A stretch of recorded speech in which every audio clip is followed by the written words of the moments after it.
you announced your retirement on Monday. Yeah. And everyone was pretty upset about that. And I think a lot of people are wondering, why now? Why? Why now? Well, I think that if you have good health and positive circumstances, retirement is not a decision that you take slightly or make in an abrupt manner.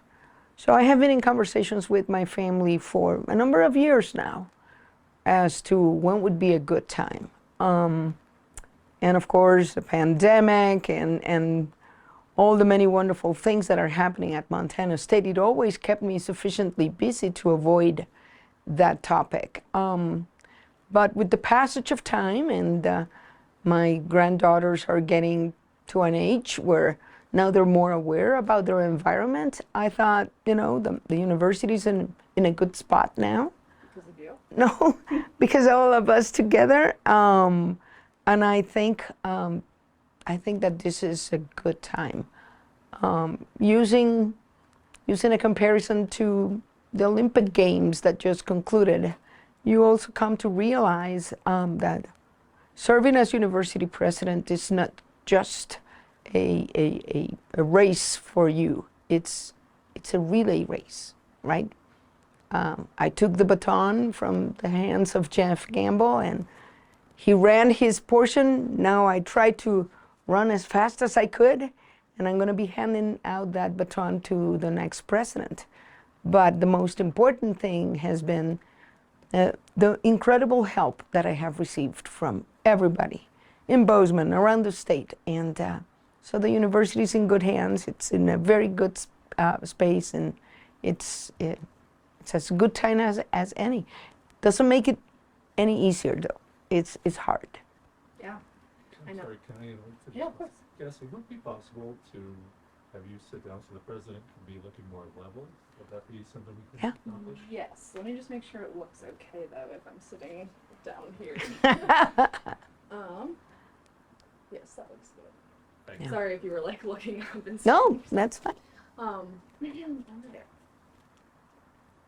So, it has been a nice 15 years, and I did a story earlier this week where I just talked to some students and staff, and they were all very upset to, add that to the plate, but it just goes to show what a great president you've been for 15 years. Thank you. And so I wanted to ask you what your proudest accomplishment has been Ooh. in your time. Whoa. Well, there are many things that I can look back, but if I had to choose one, I think that collectively we have built a culture where we have a better understanding about the importance of our students, of educating this next generation of students, of ensuring that not only we attract students to Montana State, but that we make them feel welcome, that we commit to their success, that no longer, that we have moved away from the example of other universities where decades ago, remember, it used to be, look to your left, look to your right? Those students will never graduate from here. Nowadays, I think that we're committed to those students, to their success, making sure that they come to Montana State, that they persist, and that they graduate on time with less debt, and then that they pay it back, that they give back to society, right? That they become competent professionals and committed citizens and happy and healthy human beings. Yeah. I had to write this down because I was nervous. I never write down my questions. You can attest, I never have all that. So what emotions have you been feeling since you kind of announced your retirement? It's been very, very hard. So last week, finally, I said, well, I better announce right before the start of the semester, and not right on the eve when students get here, but give campus an opportunity. And on a good night, I finally started thinking about communicating this to campus, and to be absolutely candid, the floodgates opened, and I cried and I cried. I mean, like when you really cry, like that. And then I was in a position where I could sit down and write the letter that eventually went out. At the same time, I also need to say, there are so many joyful moments, right? It has been so rewarding, and I feel very, very grateful for this opportunity for the people I have met, for the things that we have been able to do together. There's so many beautiful memories. So I was sad, I'm very happy, I'm grateful. I have an immense love for this university and for its people. I love hearing that. All right, so you can take a second to think about this one, but what was your biggest challenge in your time here? My biggest challenge. Ooh, that's awesome. I think, well, like anything, right? When you arrive new in a place, how do you move from being an outsider and to become an insider, while still keeping your fresh eyes as to, oh, we have this opportunity or that opportunity? How do I earn the trust of people around me, right?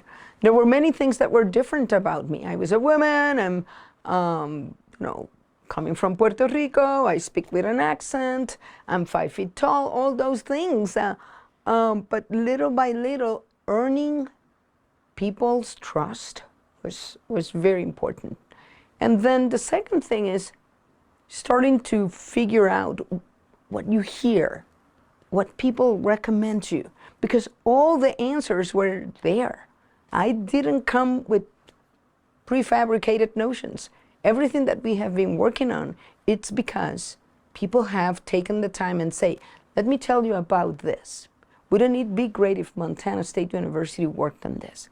And so you start putting all these things in a basket, and then you start just sharing them with people like, let's work on this together. And sure enough, before you know it, change starts happening, and people start seeing that you're listening and that those ideas are put in motion. So that's the biggest challenge, but it was very rewarding too. Yeah. I was asking all of my coworkers kind of before I left, like, what do you guys want me to ask you? One of my coworkers said, how have you kind of noticed your perception of Montana change? And this doesn't need to be like an official question, but. Well, it was a white canvas for me because I had never been to Montana. Yeah, and it's right? quite the difference. Yeah, and then of course, I think that nowadays with, TV documentaries and things, Montana has received so much attention. 15 years ago, I knew it was like this mythical place, this place of beauty, this place of majesty, right? I think I have shared this before. When I was first appointed, I received a text from a faculty member with whom I had worked in Puerto Rico and then in New Mexico. And she sent me this text. She's a geologist, and she said, why is it that you only get to work in the most spectacular places on the face of the earth? And so moving to Montana, the biggest surprise that has only galvanized with the passage of time is the quality of its people. The minute I arrived here, I thought people were friendly. People were authentic. What you see is what you get.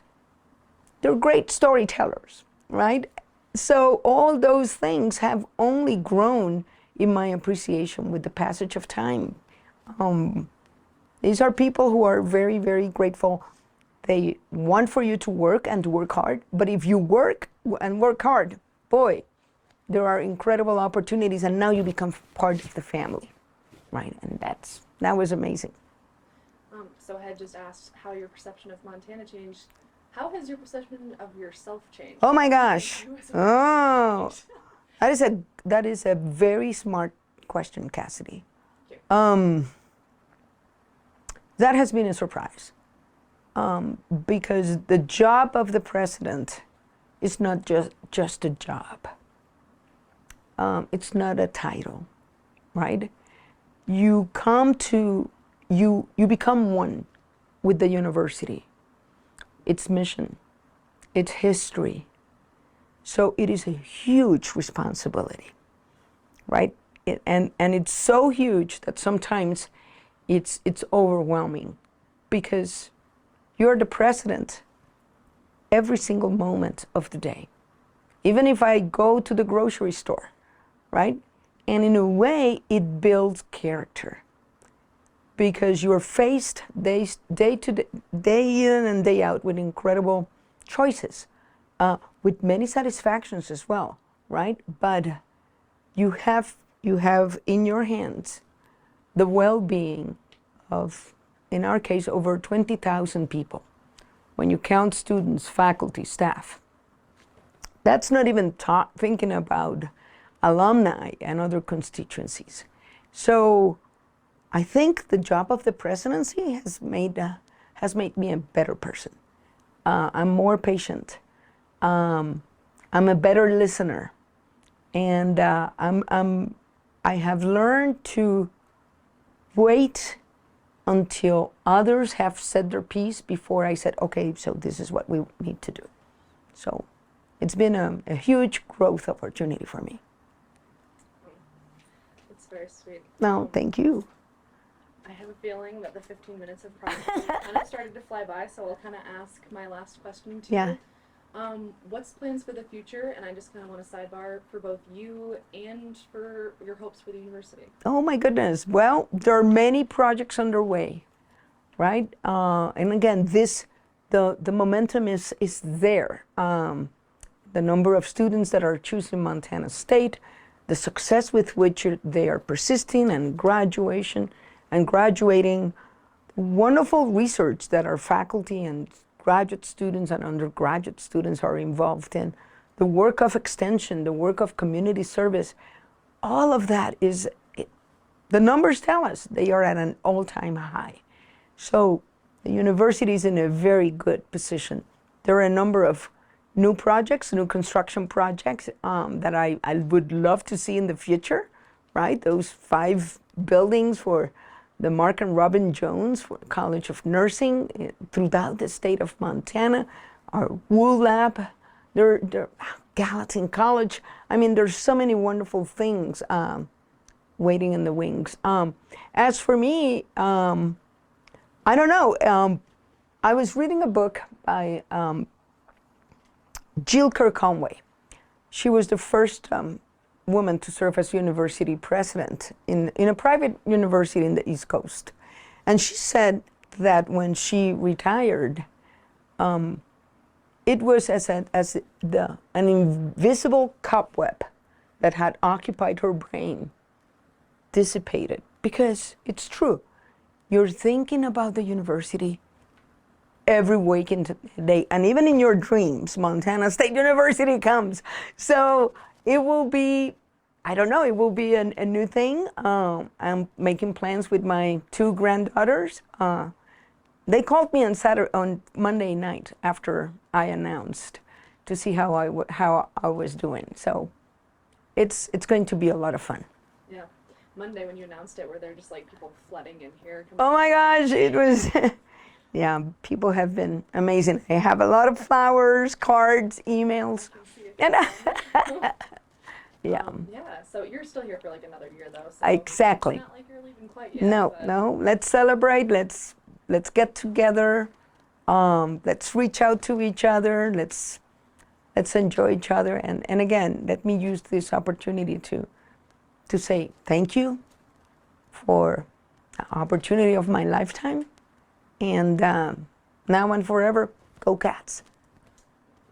I was going to ask you what you would say to the people as like kind of a final message, but I think Go Cats, go! Aw.